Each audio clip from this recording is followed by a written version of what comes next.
गंजाम जिला कांग्रेस पूर्व पक्षर आज मिश्रण पर्व बापूजी आश्रम परिसर में अनुष्ठित हो जाइछि। जिला सभापति तथा ब्रह्मपुर विधायक प्रार्थी दीपक पट्टनायक नेतृत्व में बहु कर्मी आज कांग्रेस दल में योगदान करथिले। बिजु जनता दल में आम बहु वर्ष काम करूँ किंतु बिजु जनता दल आमको अणदेखा कर आम समस्ते राहुल गांधी हाथ मुठा टाण करने निमंते कांग्रेस रे जोगदेलु।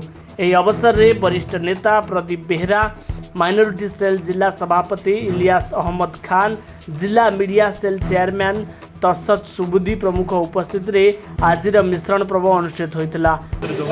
विभिन्न दल नु बिजु जनता दल युव शाखार जो माने विभिन्न पदाधिकारी थिले एवं शेख आजिम और सैयद एहसान आउ आमर कांग्रेस जी युव कांग्रेस जिला सभापति थे पूर्वतन सभापति विजयराज पाणिग्राही 100 रु ऊर्ध्व युवक आज बिजु जनता दल छाड़ी कांग्रेस दल में योगदान कर राहुल गांधी आदर्श अनुप्राणित होकर निश्चित भाव में युवक मैंने जो आगे आसवे कांग्रेस 2024 रे सारा ओडिशा रे एवं केंद्र में सरकार गढ़िया युवक मानकर उत्कंठा आपण मैंने आज देखुले।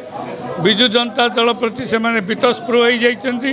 वर्तमान बिजु जनता दल पतन सुनिश्चित। ब्रह्मपुर मनोज पंडा रिपोर्ट न्यूज़ एक्स ओडिया।